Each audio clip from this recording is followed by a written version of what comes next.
when it's a compact site, it's always a challenge to give more outdoor spaces.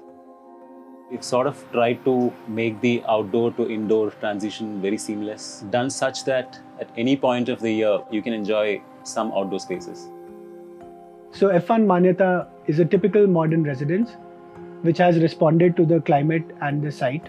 It offers privacy to the users without having the typical response of being inward looking.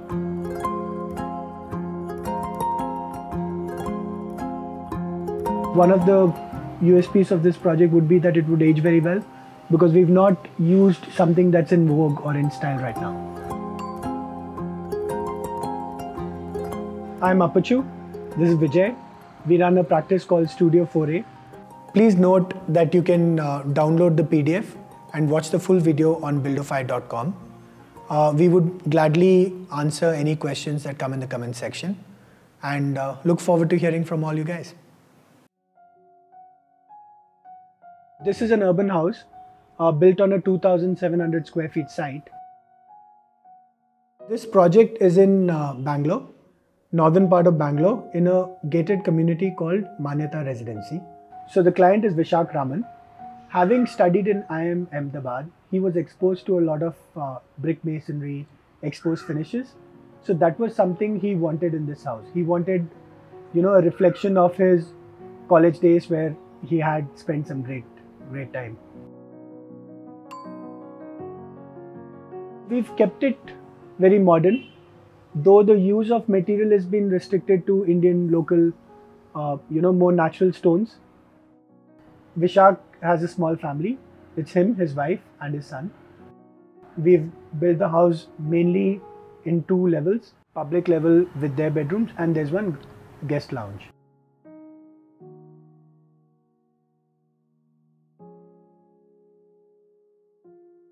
So we have a tall building next to us on the east side, which buffers the east sun. Towards the south is a heavily wooded park with a lot of silver oak trees, which gives it a very nice view. And towards the west, there is a Raj Kalve, beyond which there's a really wide, busy road.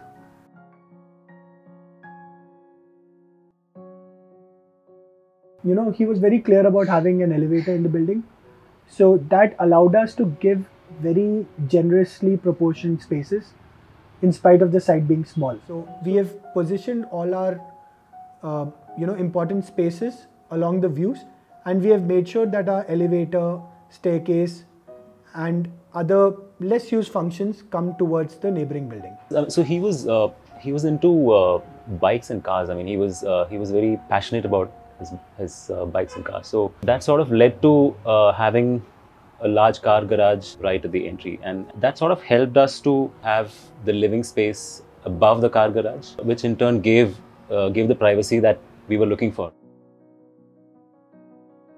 There is a car park. You have a mid-level, which is the main house. The living comes above this. The master bedroom comes above. So the front part of the house has been made a little compact.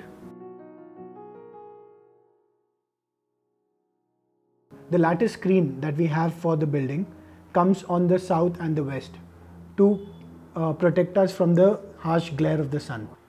On the upper floor, we have the bedrooms, which is the private zone of the house. This is the private zone of the house. And above which we have the guest floor, which opens up to a terrace in front. Above the guest lounge is where we have a pool and one home office, which makes the home office a very interesting space because it overlooks the pool. So we've used laterite in this house for the cladding, and we have also taken it inside certain spaces, and it helps bring the outside inside. Laterite is also a material that ages very well. I think with time, with the weathering, it will look nicer and nicer. So we think a lot about the longevity of the house, something that's ageless and timeless. We enter the site along a narrow, cozy passage on the right side. So we've compressed the entry. You don't get a view, but you have a pergola which brings in very nice light, very nice patterns. We walk along a concrete cast in situ compound wall which has some texture. So the pattern of light is very interesting, but at the same time it's not overwhelming, it's very muted. So when you walk into the house, you do not expect what you see.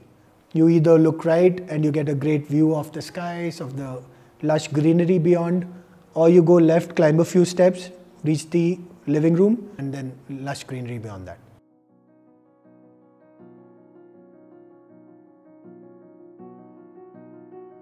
So from the mid-level, you climb up a few steps and you get to the landing from where you open up to the living. Once you're in the living, you get some great views on towards the south and the west. And this particular space has a sit out outside and has screens which shield you from the harsh southern and western sun. When you open this window, it seems like the outside has already, I mean, we are already outside the space in spite of being inside the space. And we have a bench here which has two purposes. One is, of course, the purpose of seating there, and it also cuts off visibility from the road to the inside. You've got great weather, so you have the feeling of being outside, at the same time being protected from the elements. You got shade, so even when it rains, you don't get wet. So we've tried to create different types of outdoor spaces, because that is something that's always lacking in a small site. So in this case, it's a more introvert space where there is more emphasis on the flooring and materials that we've used. We've used Jaisalmer extensively in this space with different finishes. We have played with wall heights, we've played with parapets to give us more privacy. The dining also has a high wall behind, where our client has nurtured some trees. So we were imagining that those trees will grow up and someday we could enjoy the trees, I mean the view of the trees and the birds sitting in this space. One of the requirements of the client was to give a fantastic kitchen to his wife. The kitchen's quite, I mean, European in some ways because of the tall height, the tall ceilings. We've got a downdraft chimney, so when you enter the kitchen, you don't see a chimney. It's very clean, very, everything's put in place.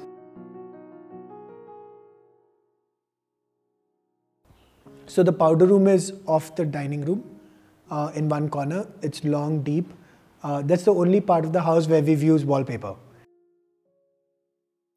So as we come up the staircase, we have a family room and we have two bedrooms. We have the master bedroom in front, which again overlooks the park, which gets a great view. We have a dressing room and a washroom.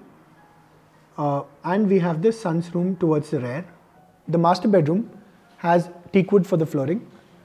It's a teak wood parquet floor which was done at site by one person who came and chopped the wood, stuck it, polished everything.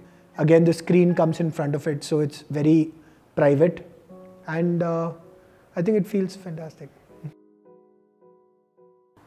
The space here is the double height above the dining. So the family room overlooks the dining, the double height of the dining, and the garden beyond. Then you come to the next floor.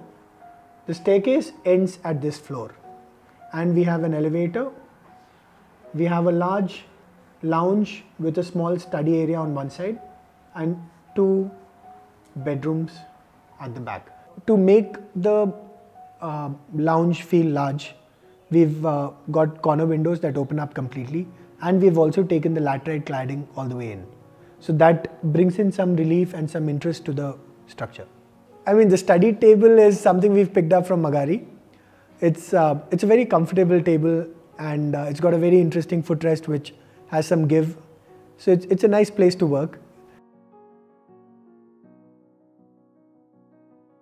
We've given one spiral staircase on the outside that continues to the next floor. The next floor has one large pool. The office is accessed directly from the elevator. There is a covered sit out in front of the office room.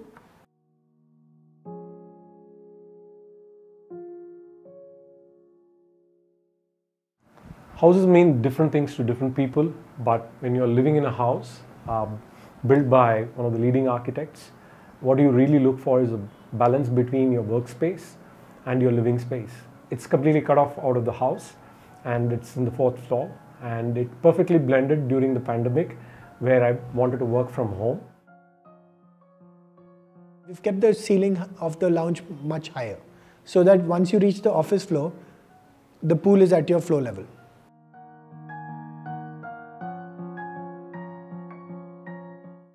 I mean, we had a good contractor. Anil has been instrumental in ensuring the project came out well. He helped us convince the client to go with Jaisalmer, Kota, natural wood. And I think that has really helped, transform this house. As suggested by the architect, it was always going in for natural stones. The client was very, very supportive. He always, he listened to us throughout. He valued our suggestions. I think his wife was played a big role in convincing him and reaffirming that, you've got a good bunch of architects, you should listen to them. And when we put the natural laterites and all the house overall, it gives the kind of temperature control. We are free away from the knee pains what we used to have during the marble days. One thing that happened was it reaffirmed our belief that luxury and a great house can be created with good detailing, good volumes, good spaces, more than the choice of an expensive material. And that is something that we firmly believe in.